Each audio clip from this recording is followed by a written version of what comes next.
Assalomu alaykum, hurmatli Jizzaxcha podkast ko'rsatuvini muxlislari.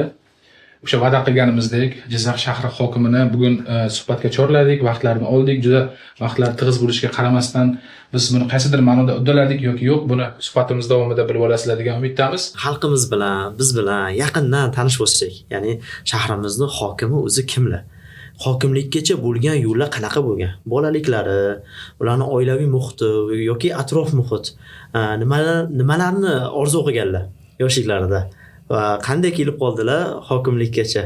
O'sha jarayonlar bizga qiziq. Shu bilan tanishsak, keyin jiddiyroq savollarga o'tsak. Rahmat. Endi shahrimiz juda bunaqa katta shahar emas, chunki hammamiz ham deyarli ta'kidlash kerak. Mana shu elda odam hammamiz bir-birimizni taniymiz. Tanimaydigan odamimiz nisbatan kam. Bu juda ham yaxshi narsa.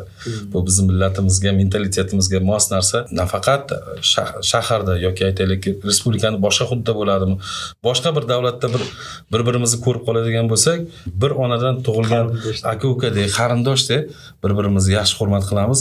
Ko'proq shu shahrimizdan chekkaga yurgan vaqtimiz yoki davlatimizdan chekkada bo'lgan vaqtimiz qadriga yetamiz bu narsani. Men ham shu shaharda yonidagi Sharof Rashidov tumaniga qarashli bo'lgan hududi hisoblangan Qahramon mahallasida tug'ilib voyaga yetganman.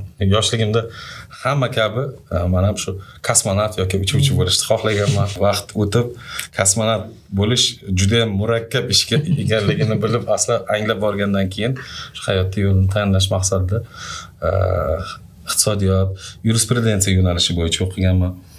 Shu mahalladagi umumta'lim maktabini yakunlab, Toshkent davlat iqtisodiyot universitetini, undan keyin Toshkent yuridik institutida magistratura bosqichini yakunlab, dastlabki ish faoliyatimni shu qisqa muddat bankda, undan keyin huquqni qiluvchi idoralarda, shu jumladan prokuratura idoralarida faoliyat yuritganman.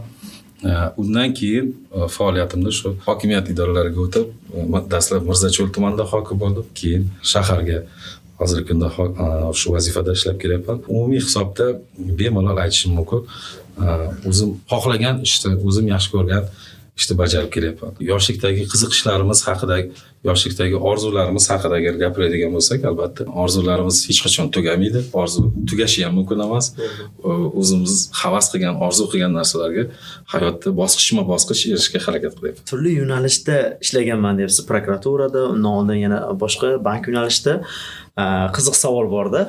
Xoh u Mirzacho'l tumaniki bo'lsin, xoh Jizzax shaharniki bo'lsin, hokim bo'lgan yillaringizda bu endi qolgan kasblarga qaraganda mas'uliyat kattaroq. Bitta oilani, bitta mana shu kichkinagina korxonani boshlig'i bo'lish bizga shu darajada katta mas'uliyat beryapti. Mana shuning uchun hozir rahbarlarga umuman qarashlarim o'zgargan. 4 kishini boshqara olmayapmiz joyi kelsa, butun shaharni boshqarish, butun davlatni boshqarish u alohida mavzu. O'sha endi hokim bo'lganlaringizda ilk kunlarida nima sizni ko'proq hayratlantirgan, ya'ni kutmagan ishlaringiz nima bo'lgan? Endi albatta hokimlik bu shunday ishki, u juda ham murakkab ish. Murakkab bo'lish bilan birgalikda albatta faxrli ish. Chunki elga xizmat qilish, mamlakatda amalga oshirilayotgan islohotlarda ichida qaynash, bu juda ham o'ziga yarasha katta mas'uliyat talab qiladi. Bir sohadan ikkinchi sohaga o'tganingda, ayniqsa bu shunday narsaki, qirg'oqda ikki tarafi degandek gap. Huquqni qiluvchi idoralarda umumiy hisobda davlat xizmatchisi bo'lib formada yurgan bo'lsangiz, o'sha harbiy intizom bo'lgan bo'lsa, o'sha hokimiyat idoralariga o'tgandan keyin qanchalik darajada qaysidir bir vazifani bajarilishini nazorat qilish boshqa, qaysidir vazifani bajarilishini ta'minlash boshqa. O'sha bajaruvchi sifatida o'sha vazifani mas'ul sifatida butun albatta dunyoqarash o'zgarishi kerak bo'ladi. To'g'ri, huquqni qiluvchi idoralarda ham ishlash juda katta mas'uliyat. Mustaqil qaror qabul qilish, boshqa va hokazo. Hokimiyat tizimida o'sha ma'muriy hududdagi yer osti, yer sathi hamda kerak bo'lsa yer ustidagi barcha narsa uchun javobgarlik zimmamizda turadi. Yuqorida to'g'ri aytdingiz, oilada 4 ta 5 ta farzand bilan qanchalik o'ziga yarasha qancha muammo bo'ladi yoki bitta jamoada, mehnat jamoasida bir ishni qilish o'ziga yarasha qanchalik oldingizda muammolar turadi. Tasavvur qiling, endi bunday muammolarni bir katta jamlanmasi sizdan qo'shimcha juda ham katta mas'uliyat talab qilishi bilan birgalikda ta'kidlash kerak, Xudo taoloning o'zi kuch-quvvatdan beradi. Asosiysi jamoa shakllanishida, asosiysi mana shu bizning yutuqli tomonimiz bugun davlat o'sha yaratib bergan imkoniyat keng bugun. Faqat o'sha imkoniyatdan to'g'ri foydalanish, vaqtida foydalanish albatta natijador bo'ladi. Ijobiy natijalarga beradigan eng asosiy omillardan bittasi shu. Chiroyli tushuntirib berdingiz-da, hamma javobgarlik bu odamda bo'ladi endi deb. Endi javobgar shaxs bo'lgandan keyin uni qo'li ostidagilari tabiiy ravishda murojaat qilishadi. Ya'ni xalqimiz, aholimiz. Bitta qiziq savol, doimiy misol aholimiz doimiy sizga murojaat qiladigan, lekin uni yechimi qisqa fursatda bo'lmaydigan, uzoq vaqt oladigan masalalar qaysilar? Bilasizmi, shunday masalalar bor. Ayniqsa so'nggi yillarda xalqimiz har qanday qilinadigan murojaatdan natija bo'layotganligini ko'ryapti. Butun mamlakatimizda ham. Ya'niki o'sha davlat idoralari to'g'ridan to'g'ri xalq bilan hamkorlikda ishlash bu majburiyat hisoblanadi. O'sha har qanday davlat idora rahbarlari ham, mas'ul xodimlari ham o'sha murojaatlarni qabul qilishga, murojaatlarni hal qilishga mas'ul, buni nazorati ham qattiq olib boriladi. Ish faoliyatimizni boshlagan vaqtlarimizda mavjud muammolar bilan hozirgi muammolarning ko'lami o'zgargan. Albatta shahar bo'yicha muammolar ko'lami boshqacha, tumanlarda o'ziga yarasha boshqacha bo'ladi, lekin shaharda eng asosiy muammo bu infratuzilma bilan bog'liq muammo. Bu albatta yo'llarimiz, bu uy-joy fondi, bu kanalizatsiya, oqova suv yoki aytaylikki elektroenergiya, tabiiy gaz bilan bog'liq bo'lgan masalalarimiz. Bu eng o'tkir muammolarimiz hisoblanadi. Bu muammolar dastlab masalan soni jihatidan uy-joy fondi bilan bog'liq muammolar eng ko'p muammolar hisoblangan bo'lsa, bugungi kunda u muammolarni aksariyat qismi bosqichma-bosqich joyida bartaraf qilinyapti. Eng og'ir muammolar. Bitta misolni keltiraman. Biz Jizzax shahri umumiy hisobda oqova suv bilan ta'minlangan, ya'ni kanalizatsiya bilan ta'minlangan respublikadagi eng yaxshi ko'rsatkichga ega bo'lgan hududdan bittasimiz. Nima uchun? Aytaylikki, shaharda kanalizatsiya tarmoqlarini bosqichma-bosqich yildan yilga to'liq mukammal ta'mirlab kelyapmiz. Yoki ichimlik suvi masalasi bo'ladigan bo'lsa, ichimlik suvini shaharga kelishi shu vaqtgacha quduqlar orqali shaharda ichimlik suvi bilan ta'minlab kelgan bo'lsak, hozir bosqichma-bosqich Zarafshon daryosidan tozalangan suv inshoti, yangi suv inshoti orqali kelayotgan suvdan beryapmiz. Buning uchun ham ma'lum bir miqdorda davlat pul ajratdi. Bitta kanalizatsiyani o'ziga o'tgan yil ekspluatatsiyaga foydalanishga qabul qilingan kanalizatsiyamiz hamda tozalash inshootining o'ziga 96 million AQSh dollari miqdorida pul ajratilgan. Bu shaharda deyarli asosiy katta qismi yangilandi. Tarmoqlar to'liq yangilandi, kanalizatsiya tarmog'i. Tozalash inshootimiz eng zamonaviy biologik usulda ishlaydigan tozalash inshooti. Bu yilga mana hurmatli prezidentimizni 2-dekabrda viloyatimizga qilgan tashriflari davomida kelgusi yil investitsiya dasturiga yana bizni yangi tozalash inshooti qurilish bo'yicha mablag' ajratildi. Bu yana ham bizni og'irimizni yengil qiladi. Yoki to'g'ri, ichimlik suvida keladigan bo'lsak, muammolarimiz bor. Faqat ichki tarmoqlar bilan bog'liq muammolarimiz. Ya'niki o'sha ichki tarmoqlarimizni bir qismi foydalanish muddatini tugab o'tab, bugungi kunda yaroqsiz holiga kelib qolganlari ham bor yoki aytaylikki tez-tez buziladiganlari ham, tez-tez yoriladiganlari ham bor. Lekin asosiy magistral tarmoqlar mana bugun Islom Karimov ko'chasiga qarasangiz yoki shaharda qaysidir qismiga qarasangiz, yangi 500 yoki 600 talik yangi turbalar tortyapmiz. Bu xalq o'zi ko'radi, o'tgan qaytganda ko'radi. Demakki, mana shu yil davomida o'zini 2 karra muddatini o'tab bo'lgan turbalarni biz yangilab boryapmiz. Bu ham albatta biz uchun nima deydi, bir katta masalalardan yechishdi bittasi. Ichki yo'llarimizda ham men alohida hali ichki yo'lga to'xtab o'taman. O'ziga yarasha keskin muammolarimizni asta-asta hal qilib boshlayapmiz. Endi qaysi muammolarga? Yangi turlari muammolarni bu markazlashgan issiqlik tarmog'iga ulanish. Markazlashgan issiqlik tarmog'i sobiq ittifoq davrida ma'lum bir muddat ishlagan. Undan keyin yillar davomida shahrimizda qariyb 35 yil, 40 yil atrofida markazlashgan issiqlik tarmog'i tizimi ishlamagan. Hozir mana shu oxirgi 3 yilda qariyb 150 ta ko'p qavatli uyimizni markazlashgan issiqlik tarmog'iga uladik.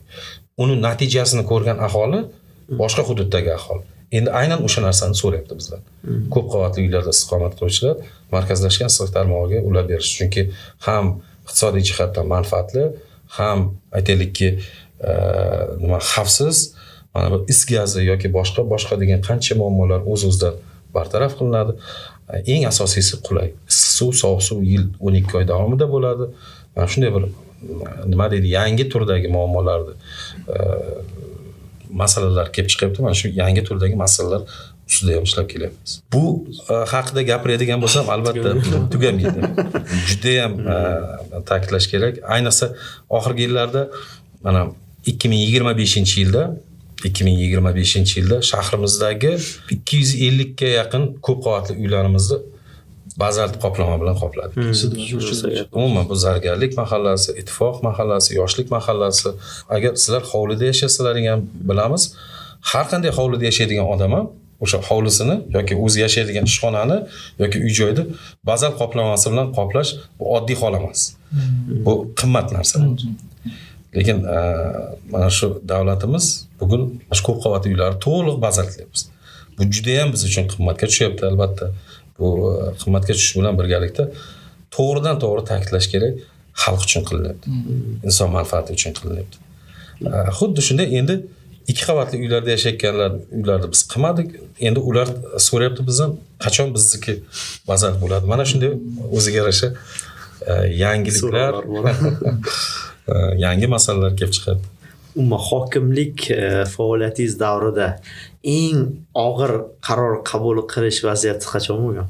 Bir ikkilanish yoki qaysidir ko'proq mas'uliyat bo'lib qaror qabul qilgansiz? Endi bilasizmi, men aniq bir falon masala deb aytishda emas, lekin umuman mana shu hokimlik vazifasida emas. Oxirgi masalan mana shu ikkita tumanda ishlaganimda tajribamdan kechirgan narsalardan bittasi masalan o'sha Sardova Suvon borida bo'lgan texnogen holat. O'sha vaqtda to'g'ridan to'g'ri biz faoliyat yuritayotgan tumanga ham xavfi, ham o'ziga yarasha zararlari bo'lganda, boshqa bo'lganda mamlakatimiz qanday narsalarni boshidan kechiryapti yoki aytaylikki pandemiyani boshimizdan kechirdik. O'sha pandemiya davrida prezidentimiz tizimli ish qilganligi natijasi juda kam talafot bilan chiqdik. Dunyo tajribasiga qaraydigan bo'lsak, bu talafot juda ham katta raqamlar tashkil qiladi. Yoki davlat o'zining qo'lidan kelish mumkin bo'lgan narsadan oshig'i bilan ham qildi. Davlat xalq uchun qildi. Pandemiyani boshimizdan kechirdik. Undan keyin mana shu blackoutlar yoki aytaylikki o'sha 2022-yilda bo'lgan o'sha sovuqlar yoki boshqalar anomal sovuqlar. Bu o'ziga yarasha juda ham bir nima deydi, ham operativ tarzda ham tez qaror qabul qilishga undaydigan vaqtlari bo'ladi. Qarorimizda albatta endi men umumiy hisobda emas, o'zimning qarorimda misol qilib aytishim mumkin. Qaysidir qarorlarda xato qilgan vaqtlarimiz ham bo'ladi. Yoki qaysidir qarorlarni qabul qilishda juda ham katta mas'uliyat talab qiladigan vaqtlar ham bo'ladi. Lekin umumiy hisobda har bitta masalani iloji boricha viloyatimiz rahbari bilan, viloyatimiz hokim bilan maslahatlashishga harakat qilamiz. Har qanday holatda xalqni manfaatiga zarar yetmaydigan qaror qabul qilish bo'yicha bizga topshiriq bo'ladi. Mana birgina misol, men kuzatuvchilarda shunday savol tug'ilishi mumkin. Snos masalasi. Juda ham ko'pchilik masalan xalq snosdan norozi bo'ladiganlar ham ko'p bo'ladi. Savol bermoqchi edim hozir. Vodakanalda snos. Umuman nafaqat Vodakanalda oldidagi snos. Mana sizlarga bir raqamda aytaman. Mamlakatimiz oxirgi yilda bir yilda deyarli 1 millionga oshyapti. Ayniqsa shaharlar hududi aholisi keskin ko'payapti. Chunki shu urbanizatsiya shundayki, shaharga tumanlardan ham, qishloqlardan ham ko'chib kelish bo'ladigan bo'lsa, ikkinchisi shaharda tug'ilishi. Uchinchidan chet ellik keladiganlar ham nisbatan har yildan yilga soni ko'payib ketyapti. Ya'niki doimiy shu yerda istiqomat qilish uchun keladiganlar, chet el korxonalariga mutaxassislar, boshqalar ko'payapti. Umumiy hisobda aholimiz mana har qanday maktabdagi 1-sinfda o'qiydigan bolalar soni 10-sinfda, 11-sinfda o'qiydigan bolalar soniga qaraganda keskin ko'p. Bu bizga o'xshagan davlat idoralarida davlat idora xizmatchilariga qo'shimcha juda katta mas'uliyat. Yangi tug'ilaydigan 1 million aholiga, ko'payadigan 1 million aholiga o'z o'rnida birinchi navbatda tug'ruqxona kerak. O'sha tug'ilish uchun. Undan keyin bog'cha kerak. Undan keyin maktab, undan keyin asosiysi ish joyi kerak. Oliy ta'lim muassasasi yoki professional ta'lim muassasasi deymiz. Shifoxona kerak. Davolanish uchun sanatoriya, kurortlar kerak. Eng asosiysi ish joyi kerak. Shu bilan birgalikda uy joy ham kerak. Shaharda mana biz Jizzax shahrini go'yoki kengchilik deb o'ylaymiz, lekin shaharda agar qaraydigan bo'lsak, mana o'zlaring ham ko'rasizlar, qayerda ko'p qavatli uylar qurish mumkin bo'lgan, auksionga chiqarish mumkin bo'lgan joylar bor. Deyarli yo'q. Bo'lishi mumkin, ko'pchilik aytadi, mana Politexnika institutining yonini aytadi, yerda o'zi 14 gektar joyimiz bor, rekreatsion maydon hisoblanadi. U shaharda o'zi o'pkasi hisoblanadi. Kislorod yetishtirib beradigan joy. Endi uni ham hozir ko'p qavatli uy joy qilib olsak, unda ertaga ekologiyamiz o'ziga yarasha muammolar bo'lishi mumkin. Shuni hisobiga majburmiz. Qaysidir hududlarda mikromassivlarni buzib, o'sha mikromassivlar o'rnida ko'p qavatli turar joylar qilishga albatta majbur bo'lamiz. Lekin har bir holatda o'sha hududda istiqomat qiluvchi fuqarolarning manfaatini ko'zlab, to'lovlarni qilib, ular bilan kelishuvga erishgan o'sha natijasi bo'yicha, hatto shu darajaga boryapti, hozir auksionga yer chiqarish uchun ham qaysidir obyektlarni buzib, sotib olib, buzib, keyin auksionga chiqarishga majbur bo'lamiz. Shu yerda qaysidir qandaydir savdo ko'ngilochar yoki turar joy komplekslari boshqa qilish uchun shaharda bu jarayon hali davom etadi. Bu jarayon davom etadi. Hali umuman shahrimizni ham arxitektura qiyofasi uchun yaxshi, ham shahrimiz aholisi qulay yashashi uchun yaxshi, ham mana shu eng asosiysi mana shu fuqarolarimizni uy joy bilan ta'minlash uchun shaharda bir yilda 3000 dan ziyod kvartira kerak bo'ladi. Bir yilda. Bu raqam eng asosiysi yildan yilga ko'payib ketyapti. Buni hozir hal qilmasa, har bir kechiktirilgan masala ertaga yig'ilib og'ir muammoga aylanishi mumkin. Shaxsan o'zimga ham qiziq. Bu menimcha bizni xalqimizga ham, aholimizga ham qiziq. O'zi umuman hokimlarning kun tartibi qanaqa? Qanday ishlashadi, qanday yashashadi? Endi hokimlarning kun tartibi bizga farq qiladi. Norma emas, umuman hech qachon bizda bir mana shu vaqtda dam olaman deb hech qachon ayta olmaymiz. Tong sahardan ish bilan band bo'ladigan bo'lsa, to shu yarim tungacha yoki ayrim vaqtlari shu dam olish kunlari ham to'liq, ayrim vaqtlari ishda bo'lamiz.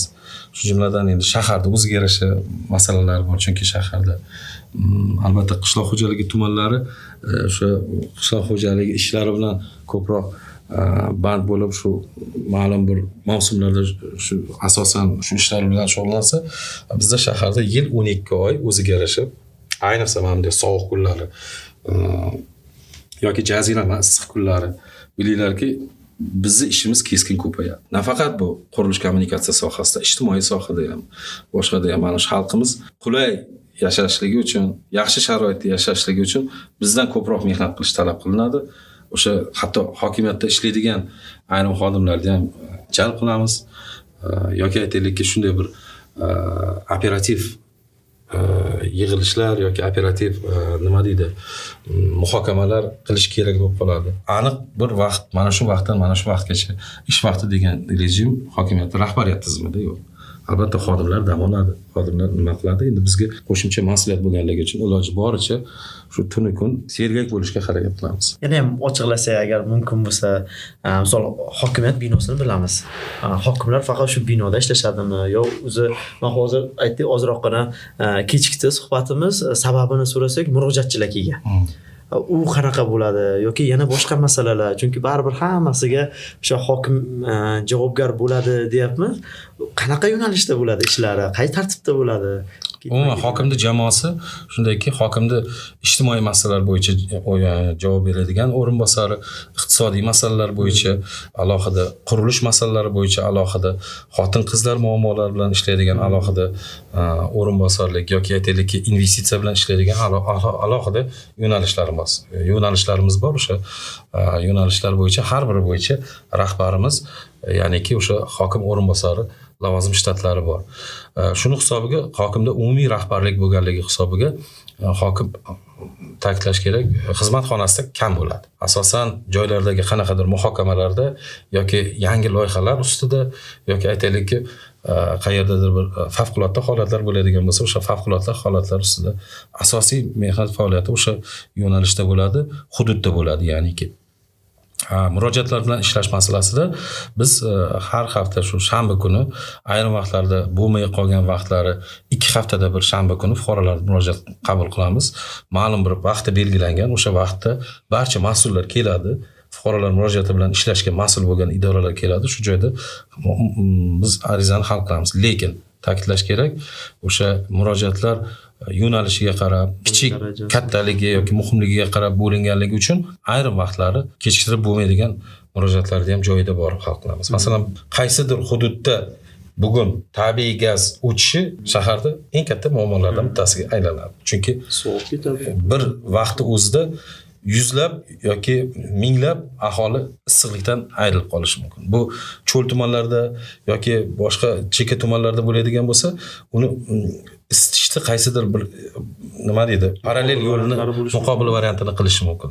Ko'p qavatli uyda istiqomat qiladigan aholi yoki boshqa buni muqobil variantini qilolmaydi. O'shani hisobiga joyda tezroq ishlashga, tezroq harakat qilishga yoki shu muammoni tezroq bartaraf qilishga asosiy vaqtimiz ketib qoladi. Eng yana bitta masala, biz strategiya bilan shug'ullanamiz. Yaqin strategiya bilan shug'ullanish uchun albatta chet ellik hamkorlar bilan oxirgi vaqtlari deyarli haftada har kuni qaysidir chet ellik hamkorlar bilan uchrashamiz. Yoki aytaylikki, qaysidir korxonalarda joyidagi muammosini hal qilish uchun o'sha ishlab chiqarish, sanoat, boshqa obyektlarda o'zini joyiga chiqamiz. Chunki sizlarning jamoalaringda ham kichik bir jamoalaringda muammosi bordek, bizda shunday korxonalar soni borki, bitta korxonaning o'zida 500 dan ziyod ishchi xodim ishlaydigan korxonalar sonimiz ham bor. Hozir shunday korxonalarimiz ham 10 dan ziyod. Demak, o'ziga yarasha ularning muammosi ham katta bo'ladi. Shuning uchun men o'ylayman, hokimiyatni ishini ma'lum bir vaqtdan ma'lum bir vaqtgacha deyish endi rahbar kadrlari uchun xato, albatta xodimlarimiz dam oladi. O'zimizga ham dam olishga vaqt bo'ladi albatta. Shuni savol bermoqchi edim. Hozir o'zi hokimlar ham dam oladimi? Ular dam olsa qanaqa tartibda bo'ladi? Qanaqa talqinda bo'ladi? Qanaqa ko'rinishda bo'ladi? Hokimlardan inson har qanday inson dam oladi. Biz ham xuddi shunday dam olamiz. Yiliga bir marta o'sha umumiy hisobda mehnat ta'tiliga chiqamiz. Bu ko'proq yilni boshiga to'g'ri keladi, bilasizlar. Undan keyin o'sha o'zimizni sog'ligimizni tiklash imkoniyati paydo bo'ladi. Yil davomida o'sha fiziologik imkoniyatimizga qarab, vaziyatimizga qarab, agar qo'shimcha talab qilinadigan bo'lsa, ruxsat beriladigan bo'lsa, qo'shimcha dam olishimiz ham mumkin bo'ladi. Lekin bitta narsani ta'kidlash kerak, o'sha albatta hokimiyat tizimida hokimlar deganda nazarda tutganda hokimlar shunday bir vaqtlar bo'ladiki, o'qishga jalb qilinamiz, malaka oshirishga jalb qilinamiz yoki boshqa bir qandaydir muhokamalarga jalb qilinamiz.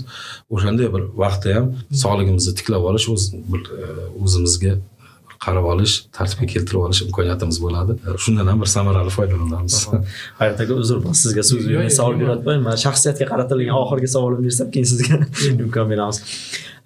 Qayerlardan xabarlarni o'qib turasiz? Qaysi manbalardan va bizga ham, auditoriyamizga ham qaysi kitoblarni tavsiya qilgan bo'lardingiz o'qishni? Endi bilasizmi, men ochig'ini aytaman, hozir ijtimoiy tarmoq faollari ko'payganligi yoki aytaylikki, mana shu hududni aholisini qamrab olgan kanallar ko'payganligi bizni ishimizni ancha yengillashtiradi.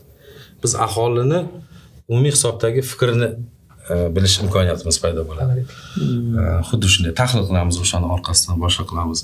Bu bizga juda ham katta foyda, juda ham katta samara beradi. Bilinar bilinmas katta samara beradi. Nafaqat biz uchun, xalqimiz uchun ham.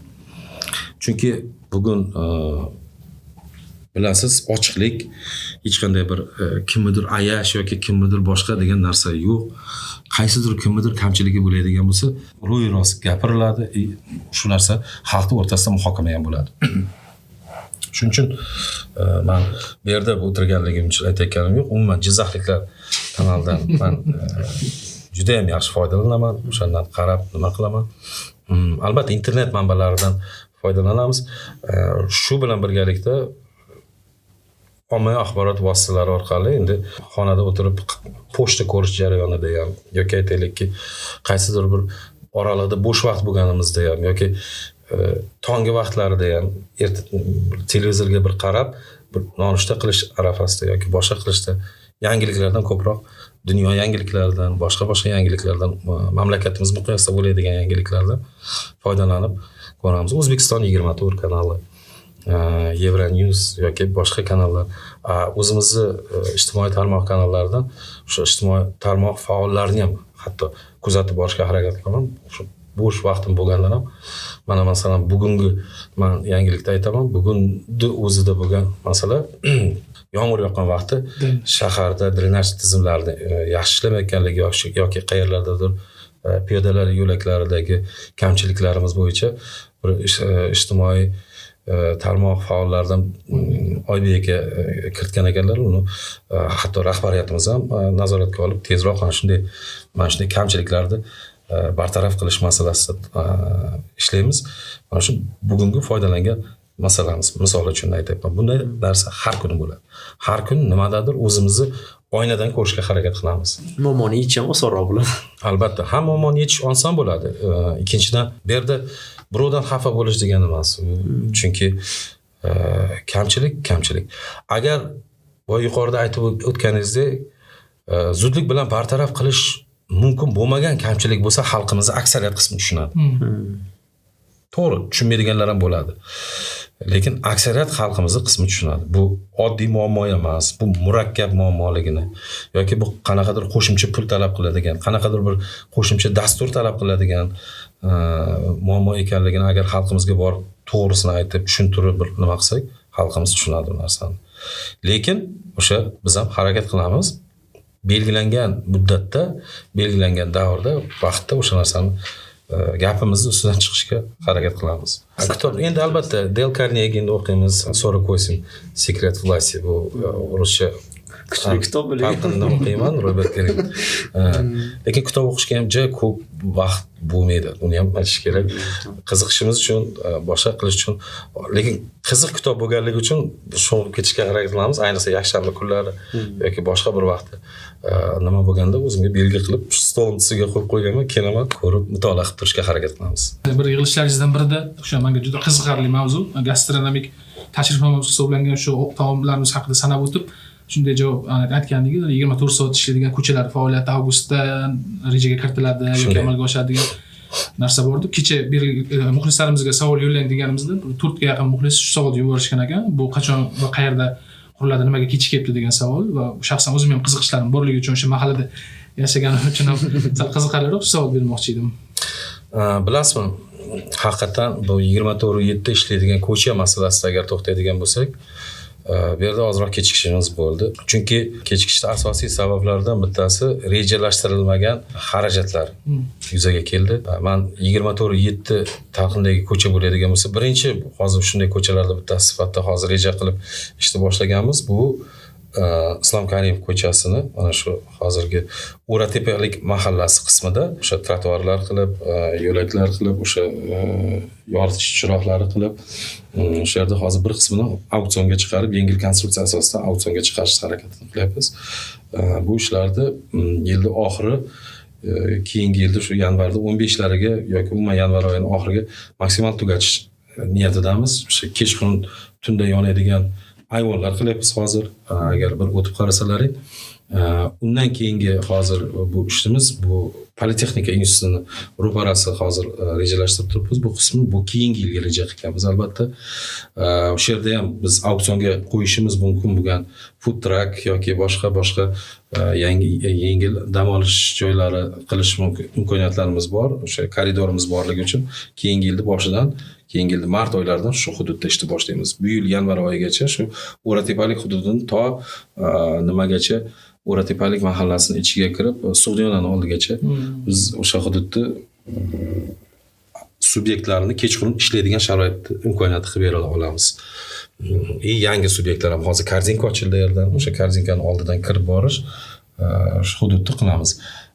Keyingi yilga Politexnika institutini yonida aytgan bo'lsam, undan tashqari mana shu Sanzar daryosining yonidan biz hozir ishni boshlaganmiz. U yerda mana shu suv sathini ko'taramiz. U yerda agar borib e'tibor bersalaring, shu daryoni o'zidan suv ustida turadigan konstruksiya hozir yasab boshladik. O'sha yerda shatyor quramiz, katta shatyor, yozda yoki yomg'irli kunlarda dam olish mumkin bo'lgan joyda qilamiz. Fontan boshlaganmiz. Fontanlarni boshlaganmiz. O'sha yerdan 24/7 ko'cha qilamiz. Hozir yana ham qo'shimcha rejalarimiz bor. Mana bittasi siz yuqorida aytib o'tgan o'sha zamin nimasi bo'ladigan bo'lsa, bilasiz, yangi ko'cha ochyapmiz yerdan. Shu ko'chani viloyat hokimimiz tomonidan topshiriq berilgan, to shu oxirgacha olib chiqish topshirig'i berilgan. Albatta yana ishlarni davom etamiz, lekin shu aynan hozirgi ko'cha qilayotgan qismimizni ikki tomoni ham 24/7 faoliyat ko'rsatadigan ko'cha bo'ladi. Ko'z oldilaringda mana shu bitishi bilan biz qo'shimcha yerlarni auksionga chiqarib, sotib, hozir biz trotuar qilish, yo'laklar qilish, velo yo'laklar qilish ishlarini olib boryapmiz. O'ylaymanki, keyingi yil yarmiga hozirgi va'da berayotgan ko'chamizni kamida ikkitasi tushadi. Foydalanishga qabul qilinadi. 24/7 ko'cha nima beradi qo'shimcha deydigan bo'lsak, 24/7 birinchi navbatda mana shu biz qo'shimcha o'sha hududni xavfsiz hudud qilamiz, nogironlarga mo'ljallaymiz, o'tirib dam olish imkoniyatini yaratamiz. Albatta shu ko'ngil ochish mumkin bo'lgan yangi nima deydi, umumiy ovqatlanishlar, boshqalar, qandaydir o'sha bugun respublikamiz bo'yicha nomi taralayotgan brend umumiy ovqatlanishni olib kelishga harakat qilamiz. Bu mana shu to Politexnika institutining yonidan buyog'i to kelib nimaga kelib umuman mana shu Islom Karimov ko'chasining ikki yon tarafini yilma-yil bosqichma-bosqich mana shunday rivojlantirib boraveramiz. Yana yilga ikkitasini ishga tushiramiz. Xohlasa. Sinov masalasida bo'ya sal tushunmagan joyim bo'ldi. Kecha o'sha yana murojaatchilardan 3 tasi shunaqa yozgan ekanki, mana zamin turar joy majmuasida 3 ta hovli sinovga rozilik bermagan natijasida bizda uyimiz qurilishi kechikibdi. Bu quruvchi qurilishdan oldin shu narsani sotib olmaganmidi yoki sun'iy narxlarni oshirishga haqqi bormi, davlat bu tomondan nima deydi degan savol va ikkinchisi yana shunda uzviy davomi sifatida Leon City degan mana katta visokovoltaydan bitta hovlini buzib bir quruvchi quraman deb boshladi-yu, endi ishimiz bo'yicha zo'ng'iloq eshitadi, baribir ishi sudda ekan hozir. Bu yer ruxsat berilmagan joy ekan. Biz uni to'lovini qilib qo'ygandik yoki ishongandik deyishibdi. Mana shu holatlarda o'zi tadbirkor yerni sotib olishi 100% sotib oladimi yoki bittasini sotib olib qurish? Menimcha savolni yaxshi tushundingiz? Tushundim. Endi aynan shu zamin bo'yicha kompleksi bo'yicha to'xtaydigan bo'lsak, to'g'ri, zamin kompleksida jami dastlabki rejalashtirilgan 1120 ta kvartira dastlabki reja qilingan. O'sha dastlabki reja bo'yicha qurilish kerak bo'lgan uy-joylar hozir aksariyati kotlovan kavlanib, qurilib, qaysilardir 12-qavatga ham chiqdi. Mana shu yon atrofidagi 2-3 ta uyni sotib olish bilan, xaridi bilan bog'liq muammolar bo'lganligi hisobiga hozir pudratchi korxona tomonidan o'sha zamin kompleksini shu Sayiljoy ko'chasiga chiqishimizda chap tarafda deyarli 40 sotik joyni sotib oldi. Deyarli 36 sotik maydonda 6 milliarddan ziyod mablag' tushirdi oldi. Hozir o'sha yerdan kompleks qurib, o'sha qaysidir aytaylikki rejalashtirilgan uy joyida lokatsiyasini o'zgartiryapti. Lekin xuddi shunday bu Sayiljoy ko'chasini, Narimanov ko'chasini shunday o'sha lizingdan o'tgandan keyin deyarli oraliq masofasi shu ko'cha bilan oraliq masofasi 100 metr ham chiqmaydi. Hozir erga reja qilyapti, uy joyini rejasini qilyapti. Yana yildan o'sha yerda nimasini ishlarini boshlaydi yerda. Lekin umumiy hisobda aytishimiz kerak, mana shu kuzatuvchilar diqqatiga ham oxirgi vaqtlari aldanayotgan fuqarolarimiz ko'payapti. Nima uchun? Masalan, Leon turar joy majmuasi degan nuqtai nazarda ham aytyapsiz. Bilasizmi, ko'p holatlarda ayrim to'xtab qolgan uy-joylarimiz yoki sud jarayonida bo'lgan qilmiqni qilish idoralari tomonidan jinoyat ishi qo'zg'atilgan uy-joylarimizda ko'proq o'sha developerlar tomonidan ma'lum bir joyda olib, o'sha joyda atrofini o'rab qo'yib, buzib, tekislab o'sha savdo uyini qurib, odamlarga nisbatan bozordagi o'rtacha narxdan ancha past narxda taklif qilyapti. Mana shu takliflar hisobiga bizda xalqimizda aldanish holatlari kuzatilyapti. Umuman mana shu narsani oldini olish maqsadida hozir yangi tizim joriy qilingan. bu fuqarolarda depozit mablag'lari, fuqarolarda pul mablag'lari dastlab bank depozitiga olinib, keyin uy-joy bitgandan keyin quruvchiga to'lab berish masalasi turibdi, lekin bu narsaga hamma quruvchi ham ko'navermaydi. Bu tizim endi joriy etilib boshladi. Shuni hisobiga bu tizim albatta boshlanishida biroz o'ziga yarasha qiyinchiliklarga duch kelyapti, lekin keyinchalik tizim shunday ishlaydi. Ya'niki developerlar o'zi pul olmaydi, qabul qilish haqli bo'lmaydi. O'sha bank pulni qabul qilib olib depozitda saqlaydi, o'shancha miqdorda bank garovga olib unga kredit beradi. Foizi albatta past miqdorda kredit beradi. O'sha ma'lum bir qurilishning nuqtasiga yetgandan keyin fuqaro tomonidan to'lanadigan depozitdagi mablag'dan foydalanish imkoniyati bo'ladi. Bu yangi tizim. Lion City'ga keladigan bo'lsak, Lion City bo'yicha jinoyat ishi qo'zg'atilgan, tergov harakatlari o'tkazilib, bugun sudda qonuniy kuchga ega bo'lgan hukmi ham mavjud. Bu holatda mana shu bir necha fuqarolarimiz aldangan, nafaqat Lion City'da, o'sha O'ratepalik mahallasida, Obod mahallasida bitta turar joylar bo'yicha o'sha ayblangan, bugun sud hukmi bilan jazo olgan shaxslar mana shu bir guruh shaxslar mana shu bitta holatda bu bo'yicha hozir qo'shimcha sud jarayonlari ketyapti, ya'niki mana shu fuqarolar tomonidan jabrlanuvchi deb topilgan fuqarolar tomonidan o'sha ma'lum bir hududga egalik qilish huquqini olish masalasi ketyapti. Qo'shimcha biz savol tug'iladi, xabarlaring bo'lmaganmi degan xalq savol tug'ilishi mumkin. Ta'kidlash kerak, o'sha mana shu O'ratepalikda bo'lgan holatda, Obod mahallasidagi bo'lgan holatda hozir qurilish tartibi shundayki, qaysi bir ma'lum bir joydan turar joy, ko'p qavatli turar joy qurish uchun avval to'g'ridan to'g'ri hokimiyatga kelgan bo'lsa, hozir davlat xizmatlari markaziga hujjat topshiradi. O'sha ular ham tadbirkorlarga davlatni qandaydir asossiz aralashuvini kamaytirish maqsadida shunday qilinganki, tizim o'sha dastlabki boshlanishidan to oxirgi bosqichigacha iloji boricha mana shu to'g'ridan to'g'ri shaxsan hokim sifatida men unga biror joyga bir imzolab qo'l qo'yib beradigan yoki boshqa qilib beradigan joyim bo'lmaydi, deyarli bo'lmaydi. Biz faqat agar markaziy ko'chada joylashgan bo'lsa, fasad ko'rinishini loyihasini biz tasdiqlab berishimiz kerak bo'ladi. Yuqoridagi aytilgan holatlarda uni fuqarolar tomonidan qabul qilingan pullar albatta hozir tergov davomida kimdan undirilishi ko'rsatiladi, boshqa qilinadi. Baribir shu amin bo'lish uchun menimcha o'ylaymanki, hech bo'lmasa fuqarolarimiz qiziqtiradigan savol bo'ladigan bo'lsa, bizni qurilish bo'limimizga kelib, hokimiyatning qurilish bo'limiga kelib, mana shu yerda mana shunaqa bizga taklif qilyapti qaysidir tadbirkor. Shu ertaga asoslimi, ruxsati bormi, quradimi o'sha yerdan, qurmaydimi? U hokim qarori bilan olmaganda u yer.